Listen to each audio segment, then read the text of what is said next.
Hello guys, मेरा नाम निखिल वर्मा है एंड मैं आप लोगों का स्वागत करता हूं अपने YouTube channel Nikhil coding lab पे। सो आज हम इस वीडियो में एक वन शॉट लेके आए हैं जिसमें आप लोगों के लिए HTML का पूरा यानी बेसिक से एडवांस लेवल तक यानी आपको जितना चाहिए HTML यानी अपने लाइफ में आगे बढ़ने के लिए और मुझे जितना सीखना चाहिए HTML केवल उतना ही मैं इस वीडियो में पूरा कंप्लीट पढ़ाऊँगा। और इस वीडियो में जितना HTML है, जितना मैं पढ़ाने वाला हूँ, अगर आप लोगों को इतना HTML आ गया तो आप लोग अपने लाइफ में, अपनी कोडिंग लाइफ में आगे बढ़ सकते हैं। आपको HTML केवल कम समय में अच्छे से आ भी जाएगा और आप अपने लाइफ में आगे की चीज़ें सीख सकते हैं आसानी से। क्योंकि जो तुम आप लोगों को भी पता है कि आजकल जो काम हो रहे हैं सारे चैट जीपीटी, जितने भी आई टूल्स हैं, जिमनी, चैट जीपीटी, कोपायलट, इन सब चीज़ों से हम आसानी से अपने बैकएंड, अपने फ्रंट एंड को आसानी से क्रिएट कर सकते हैं। तो हम अपने लाइफ में जितनी जल्दी हो सके इन चीज़ों को सीख जाएंगे, क्योंकि इसका ज़्यादा हमारे लाइफ में यूज़ नहीं है, बट हमें इतना ज़रूर आना चाहिए कि अगर हम कोई किसी चीज़ को कॉपी भी पेस्ट करें तो उसको कहाँ पे, किस जगह पे इम्प्लीमेंट करना है, कहाँ पे, किस जगह पे सही से लगाना है, वो आना चाहिए।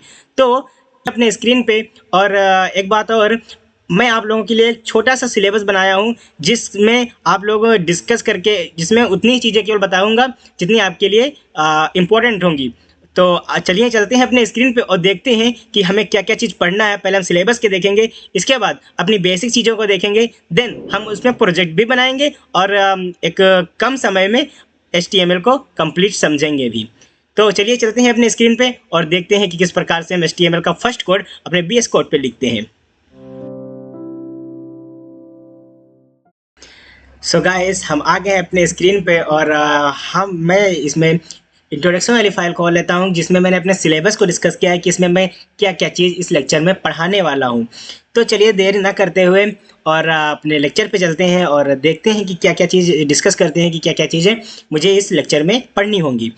तो जैसे कि यहाँ HTML वन शॉट वाली मैंने एक PDF बनाई है, मैंने फाइल बनाई है। ये लिंक मैं आपको गिटहब पे या फिर किसी लिंक के ज़रिए एक एज अ PDF प्रोवाइड कर दूंगा। सो यहाँ पे देर ना करते हुए देखते हैं कि कैसे इसको ये सब क्या होते हैं और इसको किस प्रकार से हम यूज़ कर सकते हैं। तो सबसे पहले हम इंट्रोडक्शन देखेंगे कि हमारा जो HTML में इंट्रोडक्शन यानी व्हाट इज़ HTML क्या होता है, इसको हम यूज़ कैसे करते हैं एंड इसमें टैग्स क्या होते हैं। यहाँ पे मुझे एक चीज़ और लिखनी चाहिए थी कि व्हाट इज़ एट्रीब्यूट्स, एट्रीब्यूट्स क्या होते हैं, बट कोई ना, नहीं लिखा, कोई बात नहीं, बट मैं इसको भी डिस्कस कर दूंगा। अब यहाँ पे जो बेसिक हमारे टैग्स होते हैं ये क्या होते हैं, हम अपना फर्स्ट प्रोग्राम अपने HTML का लिख के देखेंगे किस प्रकार से अपना फर्स्ट प्रोग्राम लिख सकते हैं। यहाँ पे हम हेडिंग्स क्या होती हैं HTML में, इनको कैसे यूज़ करते हैं। अपने HTML में हम इमेज को क्रिएट करके देखेंगे, इमेज को इंसर्ट करके देखेंगे एंड बेसिक इमेज गैलरी बनाएंगे एज अ HTML। सो यहाँ पे हम how to insert video and audio अपने HTML में देखेंगे लगा के। मार्क्यू टैग क्या होता है, इसको किस प्रकार से हम यूज़ करते हैं, ठीक है। यूज़ अ फॉर्म को कैसे बनाते हैं एंड जो बेसिक फॉर्म होते हैं उसको मैं बना के भी दिखाऊंगा। सो यहाँ पे इनपुट टैग क्या होते हैं और इसको हम फॉर्म में किस प्रकार से इम्प्लीमेंट करते हैं और इसको हम किस प्रकार से एज अ HTML में बनाते हैं, इसके बारे में भी डिस्कस करूँगा। यहाँ पे बटन क्या होते हैं एंड बटन कितने टाइप के होते हैं, किन टाइप्स का कैसे यूज़ किया जाता है, ये भी मैं आपको बता दूंगा। यहाँ पे how to create a list भी हम बताएंगे कि टेबल किस प्रकार से बनाते हैं और लिस्ट किस प्रकार से क्रिएट करते हैं। ये सब हम आगे इस वीडियो में लेक्चर में डिस्कस करने वाले हैं। अगर भाई, मैं तो बहुत एक्साइटमेंट हूँ इस चीज़ को पढ़ाने के लिए। कमेंट में आप लोग बता दीजिएगा कि आप लोग भी एक्साइटमेंट हैं इस लेक्चर को देखने के लिए। अगर आप लोगों को वीडियो अच्छा भी लगता है तो प्लीज़ कमेंट में ज़रूर बताइएगा। चलिए यहाँ पे हम एक फ़ोल्डर बना लेते हैं और एक फ़ोल्डर बनाते हैं। किस नाम से बनाए हैं, I think one shot HTML नाम से एक फ़ोल्डर बना लेते हैं। वन शॉट HTML नाम से एक फोल्डर हम बना लेते हैं एंड इसके अंदर हम एक फर्स्ट फाइल बनाते हैं HTML फर्स्ट प्रोग्राम.html देखते हैं कि HTML क्या होता है। सो HTML हम एक प्रकार से कह सकते हैं हाइपर टेक्स्ट मार्कअप लैंग्वेज है, यानी कि इसका फुल फॉर्म होता है हाइपर टेक्स्ट मार्कअप लैंग्वेज। यह एक प्रकार की मार्कअप लैंग्वेज होती है, ना कि प्रोग्रामिंग लैंग्वेज। अब भाई मार्कअप लैंग्वेज होती है तो प्रोग्रामिंग लैंग्वेज और मार्कअप लैंग्वेज क्या है, ये भी तो क्वेश्चन एक बनता है ना। तो जो मार्कअप लैंग्वेज होती है उसका मतलब होता है कि ये केवल हमें स्ट्रक्चर बताती है। स्ट्रक्चर का मतलब क्या होता है, इसमें किस प्रकार से हेडिंग होनी चाहिए, क्या चीज़ कहाँ पे लगनी चाहिए, ये केवल बताती है हमारी मार्कअप लैंग्वेज। और जो प्रोग्रामिंग लैंग्वेज होती है वो ऑपरेशन करके, कैलकुलेट करके, ये हमें कैलकुलेशन परफॉर्म करने की ये कह सकते हो अनुमति देती है। ठीक है, तो बस यही डिफरेंस होता है एक हाइपर टेक्स्ट मार्कअप लैंग्वेज और प्रोग्रामिंग लैंग्वेज। तो HTML जो है वो एक हाइपर टेक्स्ट मार्कअप लैंग्वेज है। ओके, सो अब हम अगर बात करते हैं कि इसका यूज़ क्यों किया जाता है, लिखा है ना वाई टू यूज़ HTML, तो इसका यूज़ हम क्यों करते हैं। तो ऑब्वियस सी बात है, अगर इसका नाम है हाइपर टेक्स्ट मार्कअप लैंग्वेज और हमने अभी बताया है कि जो मार्कअप लैंग्वेज होती है वो केवल स्ट्रक्चर डिफाइन करती है कि हेडिंग कहाँ पे होनी चाहिए, किस चीज़ को कहाँ पे लगाना चाहिए। तो यानी कि अगर मार्कअप लैंग्वेज केवल हेडिंग बताती है, स्ट्रक्चर डिफाइन करती है, तो ऑब्वियस सी बात है कि यार HTML का जो यूज़ होता है वो केवल स्ट्रक्चर क्रिएट करने में किया जाता है। ठीक है, तो जो HTML होती है वो हाइपर टेक्स्ट मार्कअप लैंग्वेज होती है, ना कि प्रोग्रामिंग लैंग्वेज। ठीक है, अगर इसका यूज़ की बात करें तो इसका यूज़ हम वेबसाइट का या फिर किसी एप्लीकेशंस का स्ट्रक्चर क्रिएट करने के लिए यूज़ करते हैं। अब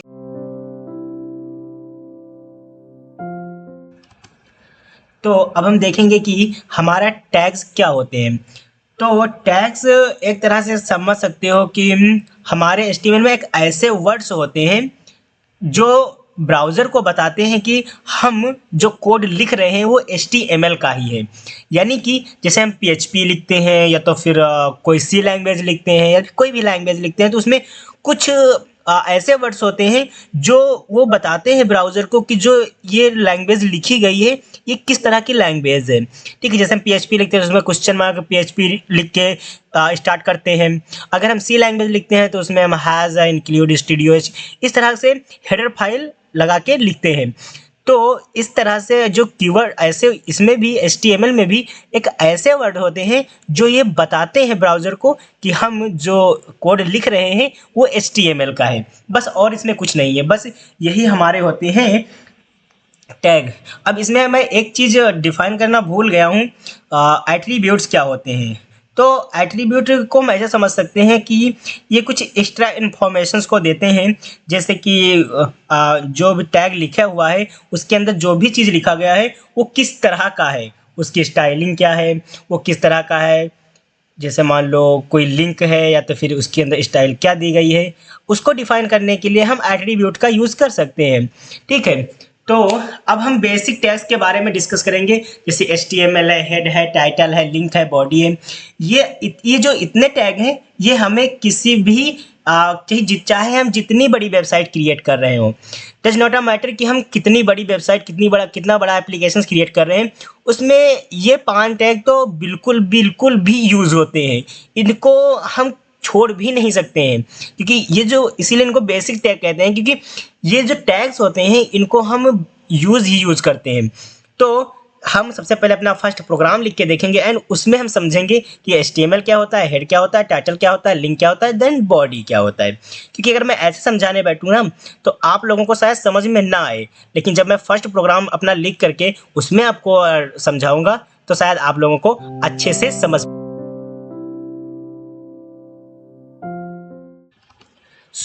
यहाँ पे जैसे मैंने एक वन शॉट HTML नाम का फोल्डर बना लिया है। मैं थोड़ा बड़ा कर लेता हूँ जिससे आप लोगों को अच्छे से दिखे, शायद बहुत बड़ा हो गया यार, मुझे नहीं दिखेगा। यहाँ पे देखेंगे हम, यहाँ वन शॉट HTML नाम का मैंने फोल्डर बनाया है, उसमें हमने एक फर्स्ट प्रोग्राम .html नाम का फाइल बना लिया है। अब अगर VS कोड आपको चलाना नहीं आता है तो यार आप फिर गलत ट्यूटोरियल पे आ गए हैं। सबसे पहले VS कोड को चलाना सीखिए।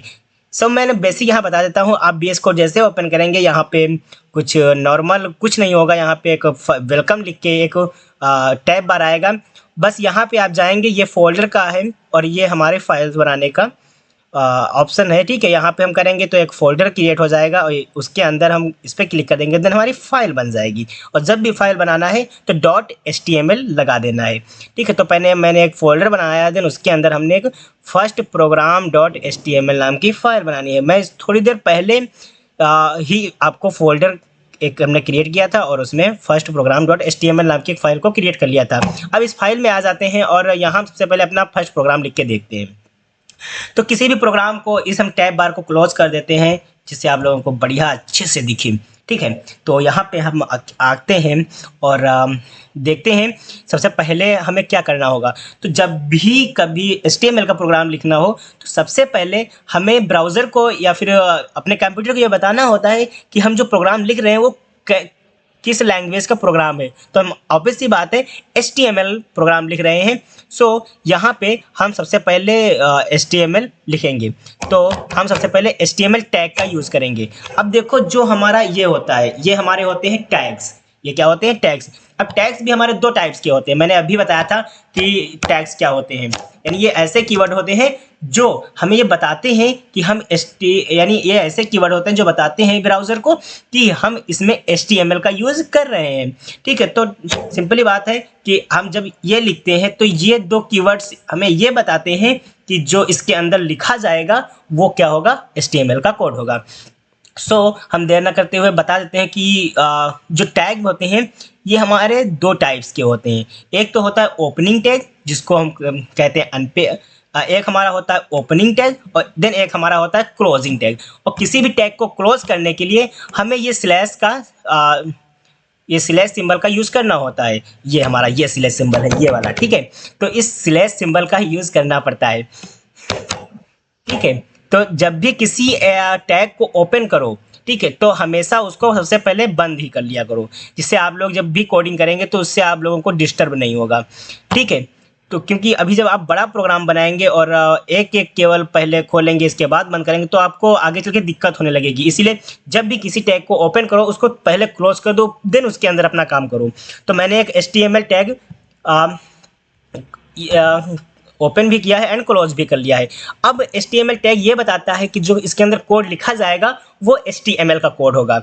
देन इसके अंदर हम दो टैग और ओपन करते हैं। सबसे पहले हम एक हेड टैग ओपन करते हैं, और एक हम बॉडी टैग ओपन करते हैं। यहाँ पे हम दो टैग ओपन कर लेते हैं। एक हम देखो यहाँ पे देखो, एक हमने हेड टैग ओपन कर लिया, एक हमने बॉडी टैग ओपन कर लिया। मैंने देखो पहले खोला है, इसके बाद इसको बंद किया है, ठीक है। तो इसी तरह आप भी करेंगे। तो एक हमने हेड टैग ओपन कर लिया, एक बॉडी टैग ओपन कर लिया। अब ये जो दो टैग हैं ये सबसे ज़्यादा यूज़ होते हैं हमारे HTML में।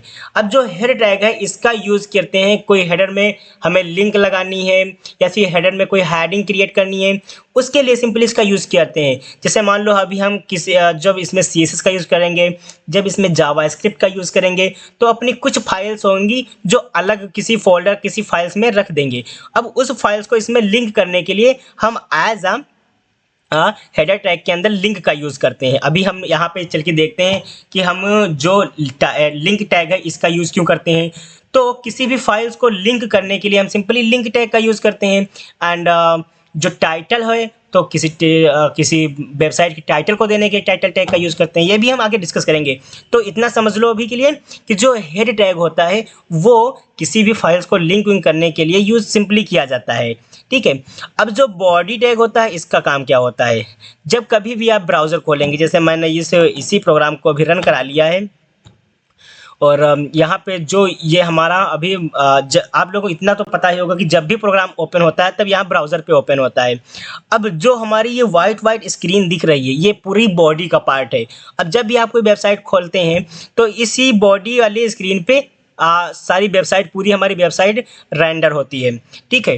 तो जो भी हम बॉडी में लिखेंगे, जो चीज़ हम बॉडी में लिखेंगे वो सिंपली हमारी इसके अंदर आएगी जो वाइट स्क्रीन है। यानी कि इसका मीन्स ये है कि पूरी फाइल में हमें अगर कोई वेबसाइट बनानी है तो उसको हम सिंपली बॉडी के अंदर लिखेंगे, ठीक है।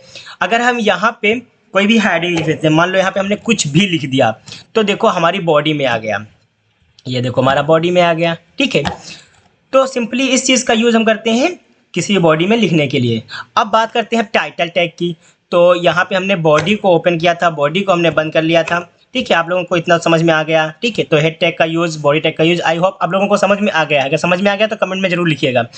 सो यहाँ पे अब हेड टैग में हम क्या करेंगे, जो हेड टैग है, अब हेड टैग में एक हमारा टैग होता है टाइटल नाम से, एक हमारा ये होता है टाइटल नाम से। अब जब भी किसी भी टैग को ओपन करो उसको क्लोज जरूर करना। मैं बार बार यही कहता हूँ क्योंकि आप लोग आगे चल के बहुत दिक्कत करेंगे, इसीलिए इस चीज़ को ध्यान में जरूर देना है।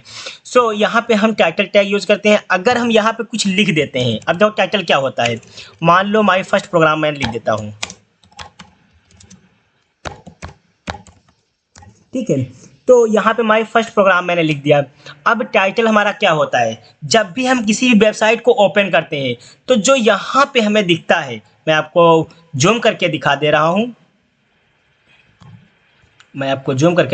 हूँ, यहाँ पे जब भी हम कोई चीज़ लिखते हैं, कोई भी वेबसाइट लिखते हैं, तो जो हमें यहाँ पे दिखता है, यानी जो टैब बार होते हैं, जो हमारे टैब बार होते हैं,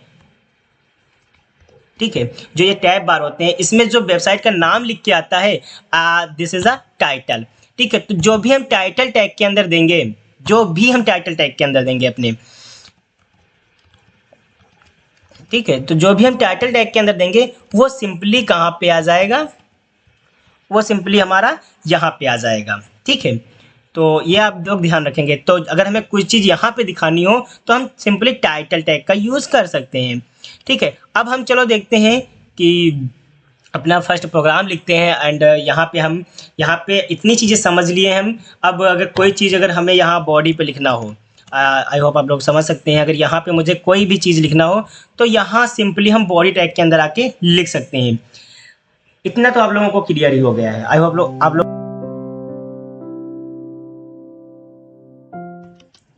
तो चलिए देखते हैं हम हेडिंग क्या होती हैं और इनको हम किस प्रकार से यूज़ करते हैं। तो यहाँ पे हम एक सबसे पहले किसी भी हेडिंग को क्रिएट करने के लिए हम h1 टैग का यूज़ करते हैं। अब जो हेडिंग क्रिएट की जाती हैं वो 6 तरह की हेडिंग क्रिएट की जाती हैं। अगर हम h1 देते हैं तो उसमें सबसे बड़ी हेडिंग क्रिएट होती है। अगर हम h2 देते हैं तो उससे भी बड़ी हेडिंग क्रिएट होती है।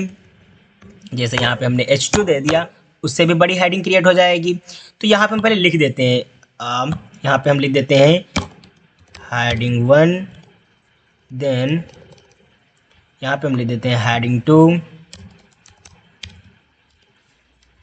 एंड इसी तरह से हम और हेडिंग क्रिएट कर लेते हैं, लाइक 3 एंड 4 एंड 5।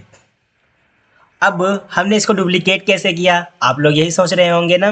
तो आप अल्ट प्लस शिफ्ट के साथ अगर डाउन एरो दबाओगे तो ये office alt shift down arrow तो ये डुप्लीकेट होते चले जाएंगे। आप जितनी चाहे उतनी बार डुप्लीकेट कर सकते हैं। ठीक है, तो ये शॉर्टकट की होती है कि अपनी कोडिंग को आसान बनाने के लिए थोड़ा यूज़ किया जाता है यार। और सी ऐसी बहुत सारी शॉर्टकट की होती हैं जो आप लोग नहीं जानते होंगे। सो हम आगे इसी लेक्चर में देखते रहेंगे धीरे धीरे, है ना। तो H6, तो यहाँ पे हम इसको हटा देते हैं। And H1 H2 H3 H4 H6, तो हमारे जो हमने अभी बताया था कि जो कुछ भी हम लिखेंगे अपने बॉडी टैग के अंदर लिखेंगे, तो हम वही तो कर रहे हैं। देखो एक बॉडी टैग है, उसके अंदर हम अपना पूरा कोड लिख रहे हैं। ठीक है, तो ये जो हमारा कहाँ पे ब्लिंक होगा, कहाँ पे दिखाएगा, अपने जो वाइट स्क्रीन थी ब्राउज़र में, ठीक है, वहाँ पे मुझे दिखाएगा। तो यहाँ पे हम H1 से लेकर के H6 तक क्रिएट कर लिए हैं। और यहाँ पे हम इसको भी चेंज कर देते हैं, 3 4 देन 5 देन 6। अब अगर हम ब्राउज़र पे अपने जाके देखते हैं, यहाँ से हम इसको रन करा सकते हैं। ठीक है, यहाँ पे लिखा हुआ है लाइव सर्वर। अब अगर ये आप में नहीं आ रहा है तो सिंपली आप यहाँ पे जाएंगे एक्सटेंशन पे और लाइव सर्वर को इंस्टॉल कर लेंगे।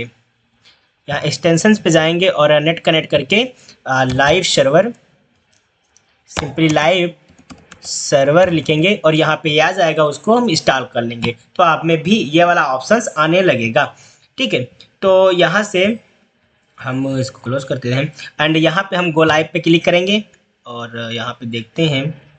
देखो भाई, यहाँ देखो हेडिंग 1 सबसे बड़ी, हेडिंग 2 उससे छोटी, हेडिंग 3 उससे छोटी, हेडिंग 4 उससे छोटी, देन हेडिंग 6, यानी H1 से लेकर के H6 तक हेडिंग को हमने क्रिएट करके देख लिया है। ठीक है, तो ये हमारी हेडिंग्स होती हैं हमारे HTML में। अब अगर मुझे किसी पैराग्राफ को लिखना है, मान लो इस हेडिंग के बाद कोई पैराग्राफ लिखना है, तो उसके लिए हम जिस तरह H1 H2 H3 का यूज़ करते हैं, उसी तरह से हम पैराग्राफ के लिए पी टैग का यूज़ करते हैं। अगर नॉर्मली मुझे किसी पैराग्राफ को लिखना है तो हम पी टैग का यूज़ कर सकते हैं। आप यहाँ पे पी टैग, अब यहाँ पे पी टैग का यूज़ करके इसमें कोई सैम्पल टेक्स्ट लिख सकते हैं, और यहाँ पे अगर देखेंगे तो नॉर्मली पैराग्राफ है। ठीक है, और इसमें हम नॉर्मली टेक्स्ट लिख सकते हैं। अगर हमको हेडिंग बनाना है तो सिंपली हम H1 से H6 तक एज यू विश आप यूज कर सकते हैं, और अपने अकॉर्डिंग। और यहाँ पैराग्राफ के लिए हम पी टैग का इमेज को किस प्रकार से हम इंसर्ट करते हैं अपने HTML में। तो चलिए चलते हैं, हम इमेज को इंसर्ट करके देखते हैं। तो यहाँ पे मैंने H1 से H6 तक और कुछ पैराग्राफ करके देखा था। सिंपली हम इसको हटा देते हैं, आप लोग आई होप कर लिए होंगे। ठीक है, तो मैं इसको हटा दे रहा हूँ, और मैं देखूंगा कि किस प्रकार से हम इमेज को अपने इंसर्ट करते हैं अपने HTML में। तो सबसे पहले हम एक H1 लिख लेते हैं, और इसमें हम लिख लेते हैं इंसर्ट इमेज। ठीक है, तो यहाँ पे देखो एक इंसर्ट इमेज नाम की एक हेडिंग आ जाएगी। ठीक है, अब किसी भी इमेज को इंसर्ट करने के लिए सिंपली मुझे पहले उस इमेज को यहाँ पे लाना पड़ेगा। तो उसके लिए हम सबसे पहले एक इमेज को डाउनलोड कर लेते हैं। सबसे पहले हम यहाँ पे एक इमेज को ब्राउज़र से डाउनलोड कर लेते हैं। यहाँ पे जाते हैं, और यहाँ से एक इमेज को डाउनलोड कर लेते हैं। सबसे पहले मैं कनेक्ट तो कर लूँ यार, तुम लोग बहुत परेशान हो जाते हो। यहाँ पे आप इमेज को किसी भी डाउनलोड कर लो। किस इमेज को डाउनलोड करें यार? सिंपल इमेज या नेचर इमेज।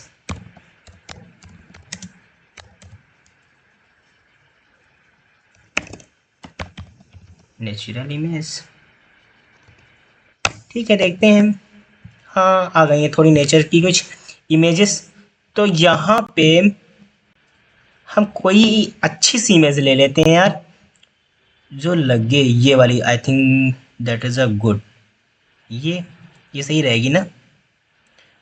बताओ यार भाई, क्या कौन सी इमेज डाउनलोड करें? ये वाली देखें। गुड।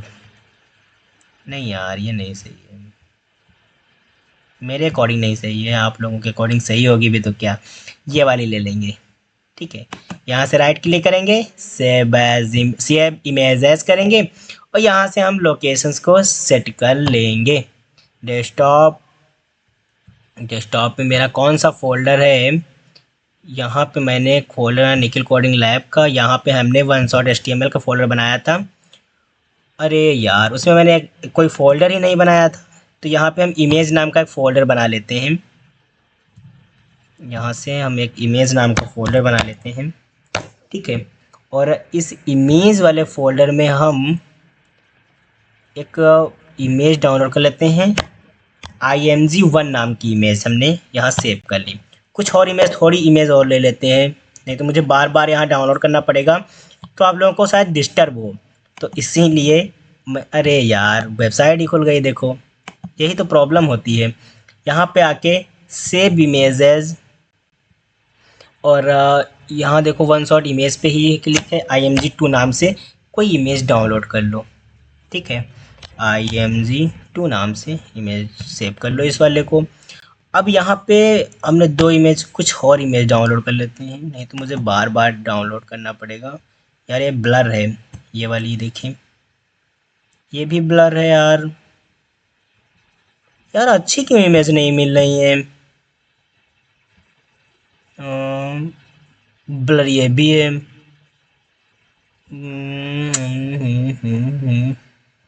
सो कोई और देखें, अच्छी इमेज है ना, ये वाली अच्छी है, ये वाली बढ़िया है, ब्लर नहीं है, देखो है। Save images and img3। IMG3। सो यहाँ पे हमने एक इमेज, और अब बहुत हो गई यार, अब नहीं डाउनलोड करते हैं, बाद में देखा जाएगा जब यूज़ करना होगा मुझे। तो यहाँ पे हम आके इस इमेज वाले फ़ोल्डर में एक इमेज को 3 इमेज उसको डाउनलोड कर लिया है, एक IMG1, IMG2 एंड IMG3। ठीक है, तो किसी भी इमेज को इंसर्ट करने के लिए सबसे पहले जिस तरह हम H1 हेडिंग को इंसर्ट करने के लिए H1 टैग का यूज़ करते थे, उसी तरह से हम किसी भी इमेज को इंसर्ट करने के लिए हमारे पास एक टैग होता है IMG टैग। इमेज टैग नहीं, IMG टैग। फिर से बता देता हूँ, IMG टैग। ठीक है, तो अगर मुझे किसी भी इमेज को इंसर्ट करना है तो उसके लिए IMG टैग का यूज़ करते हैं। यहाँ पे हम IMG लिख देंगे। अब यहाँ पे देखो 2 चीज़ें ऑटोमेटिकली दे रहा है ये।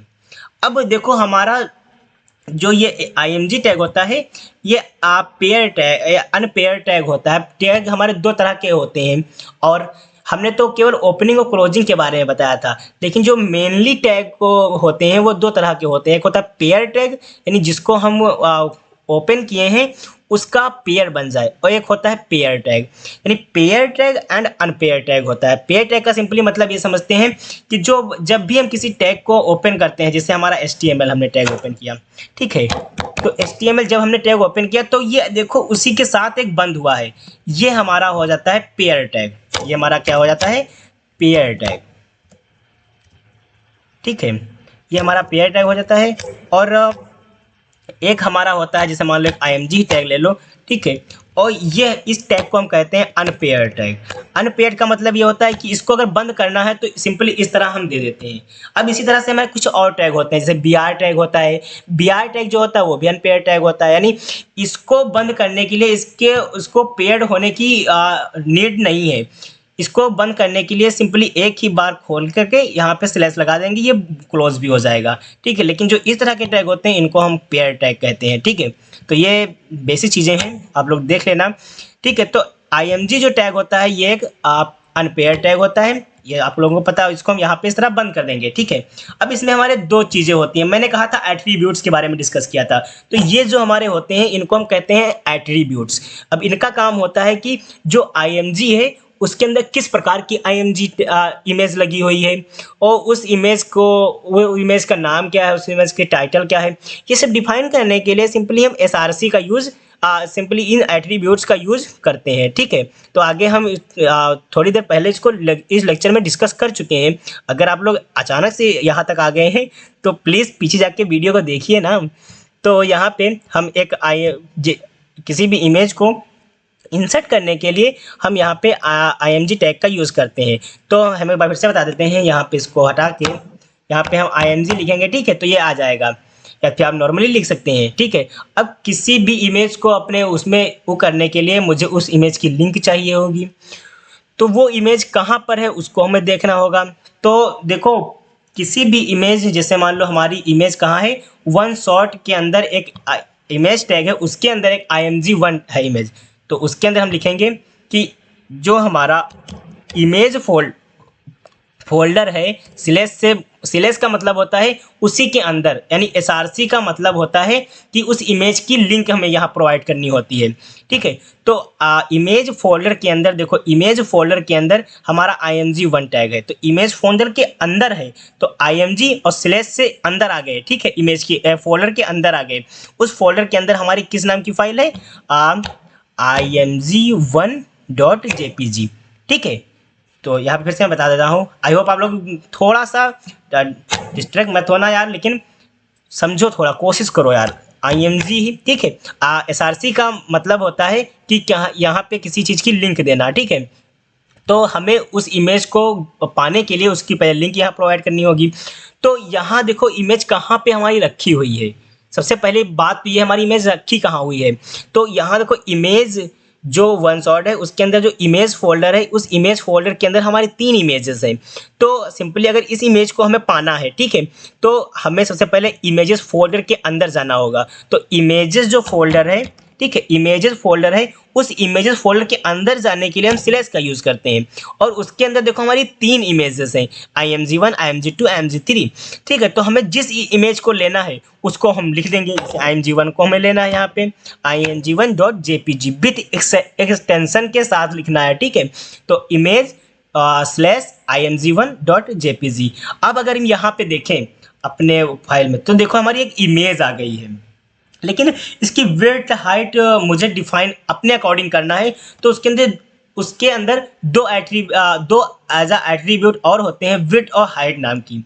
अगर यहाँ पे हम विड्थ देते हैं, यहाँ पे अगर हम विड्थ देते हैं 200 पिक्सल, तो देखो इसकी थोड़ी सी विड्थ कम हो गई है। अब जब हम केवल विड्थ देते हैं तो हाइट ऑटोमेटिकली ले लेता है, लेकिन अगर हम चाहते हैं हाइट इतनी ही रहे और विड्थ कम हो जाए, तो उसके अंदर एक और हमारा होता है हाइट नाम का।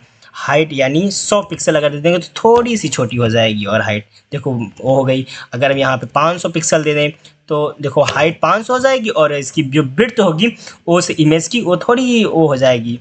तो मैं हाइट को हटा दे रहा हूँ और इमेज को ले रहा हूँ img 200 पिक्सल। ठीक है, इतनी बात क्लियर। अब यहाँ पे जो अल्ट है इसका देखो क्या यूज़ होता है। अल्ट का यूज़ क्या होता है, जैसे कभी कभी आप लोग वेबसाइट खोलते हैं तो देखते हैं, क्या देखते हैं कि जब भी img टैग का यहाँ पे जैसे मान लो नाम गलत हो गया या कुछ भी गलत हो गया, तो यहाँ इस तरह का आ जाता है ना।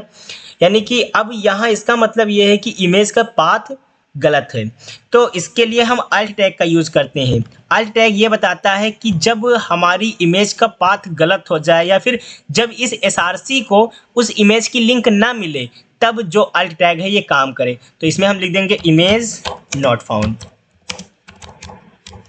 ठीक है, तो अब जब आएगा देखो लिख जाएगा इमेज नॉट फाउंड। ठीक है, तो ये हमारा यहाँ पे काम करता है। अगर हम इसका यूआरएल सही कर दें तो ये वाला जो हमारा होगा ये काम नहीं करेगा। ठीक है, तो देखो अब हमारा काम नहीं कर रहा, दैट्स इट। अब यहाँ पे हम देख लिए हमने कि किस प्रकार से इमेज को इंसर्ट कर सकते हैं अपने HTML में।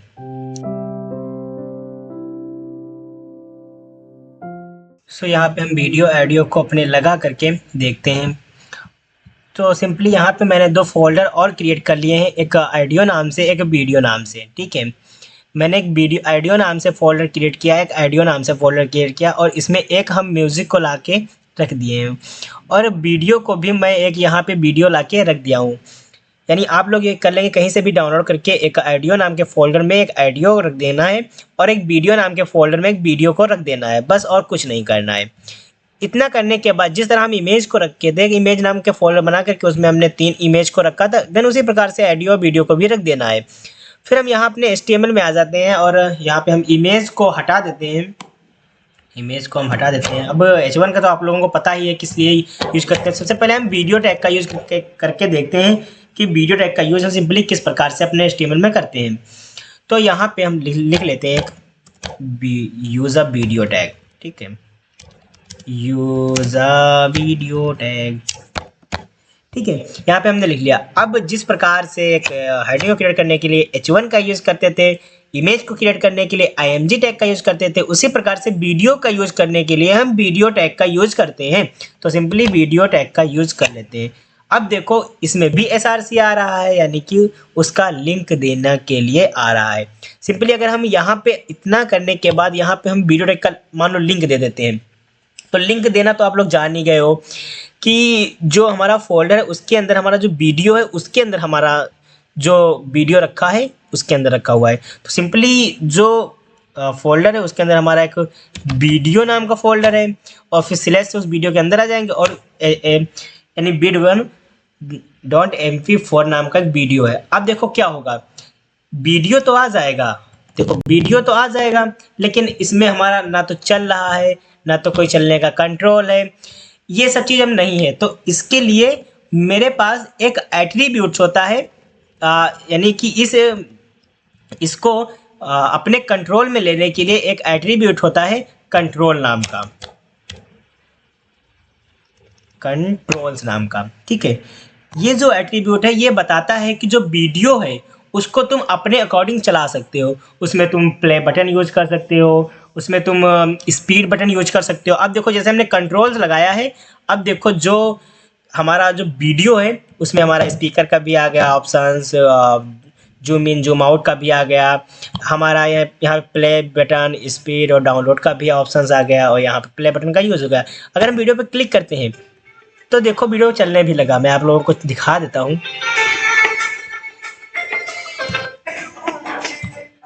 यार मुझे तो भक्ति गाने ही पसंद है, यार मुझे तो भक्ति गाने ही पसंद है। आप लोग कमेंट करके देखिए, बताइएगा कि आप लोगों को किस प्रकार के गाने पसंद है। सो यहाँ पे हमने वीडियो टैग का यूज़ किया, उसमें हमने जैसे कंट्रोल, अगर हम इसको हटा देते हैं, देखो अगर हम कंट्रोल को हटा देंगे तो केवल हमारा ऐसे वीडियो, ना तो इसको चला पाएंगे ना कुछ कर पाएंगे। लेकिन जैसे हम यहाँ पे कंट्रोल का यूज़ कर देते हैं तो वीडियो को हम चला भी लेंगे और अब वीडियो को डाउनलोड भी कर सकेंगे, वीडियो की स्पीड भी तेज धीम कर सकेंगे।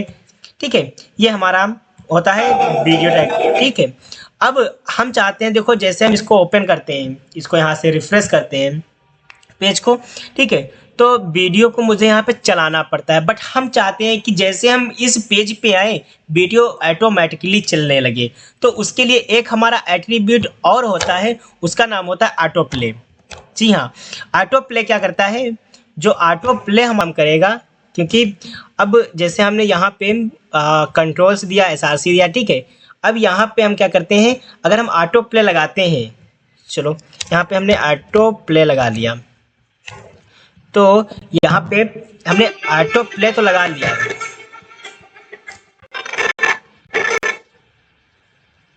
अब यहाँ पे हमने ऑटो प्ले तो लगा लिया, बट अगर हमारे इसमें बहुत सारे ऑटो प्ले हो जाएंगे तो दिक्कत हो जाएगी ना, सारे वीडियो एक साथ चलने लगेंगे। तो उसके लिए हमारा एट्रीब्यूट एक और होता है कि जब भी हम ब्राउज़र को खोलें, ये प्ले तो हो रहा है, देखो एक बार देखना, ये प्ले तो हो रहा है बट चल नहीं रहा है, देखना अभी यहाँ पे ये प्ले तो हो रहा है बट चल नहीं रहा है।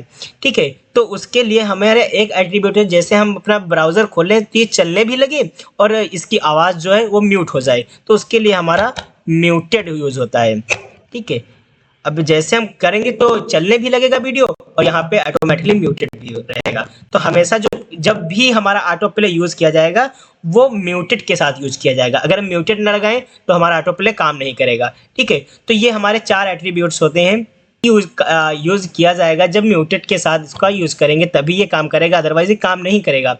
ठीक है, तो इस तरह से हम वीडियो टैग का यूज़ सिंपली इसमें कर सकते हैं। तो अभी के लिए हम यहाँ वीडियो टैग, अब अगर मुझे ऑडियो को यूज़ करना हो, ठीक है, इस तरह से हम अपने वीडियो टैग का यूज़ कर सकते हैं। अब अगर हमें ऑडियो टैग का यूज़ करना हो तो क्या करते हैं, तो जिस तरह हमें वीडियो टैग को लगाने के लिए वीडियो टैग का यूज़ करते हैं, देन उसी प्रकार से ऑडियो को यूज़ करने के लिए हम ऑडियो टैग का यूज़ करते हैं। अब ऑडियो टैग के अंदर भी हम SRC को देते हैं। SRC के अंदर हम देख लेते हैं कहाँ पे हमारा ऑडियो रखा हुआ है। तो ऑडियो के अंदर हमारा देखो एक ऑडियो नाम का फोल्डर, एक ऑडियो हमारा रखा हुआ है। तो ये सिंपली यहाँ पे हम क्या लिख लेंगे, ऑडियो। ठीक है, ऑडियो के अंदर ऑडियो 1 नाम का हमारा जो ऑडियो है वो रखा हुआ है, इसको हम ले लेंगे। अब देखो यहाँ पे अगर कंट्रोल इसमें भी अगर नहीं लगाते हैं तो हमारे कंट्रोल नहीं आते हैं। अगर देखें तो हमारा ऑडियो टैग तो आ जाता है, तो कंट्रोल लगा दो एक बार, देख रुक जाओ भाई, कंट्रोल। ठीक है, जैसे हम कंट्रोल लगाते हैं हमारा एक ऑडियो टैग भी आ जाता है। यहाँ पे देखिए ये ऑडियो टैग आ गया। ठीक है, तो जिस प्रकार से हमारा वीडियो काम करता है उसी प्रकार से हमारा ऑडियो भी काम करता है। अब जैसे हम ऑडियो टैग लगा लेते हैं, अब यहाँ पे हम इसको चला के देखते हैं, तो देखो चल रहा है। ठीक है, आप लोग देख सकते हैं। ठीक है, तो ऑडियो टैग भी चल रहा है। अब इसमें भी हम म्यूटेड और ऑटो कंट्रोल का यूज़ कर सकते हैं। जैसे एक बार करके देख लेते हैं, ऑटो प्ले। ठीक है, अब इससे ऑटो प्ले हो जाएगा और साथ ही साथ देखो जैसे ऑटो प्ले लगाया तुरंत म्यूटेड हो गया। अब देखो जैसे हमने पेज को देखो रिफ्रेश किया, देखो यहाँ पे देखना, मैंने पेज को रिफ्रेश किया, दोनों देखो चलने लगेंगे स्टार्टिंग से। देखो मैंने कुछ नहीं किया, ये म्यूटेड हो गया और ये ऑटो प्ले हो गया है।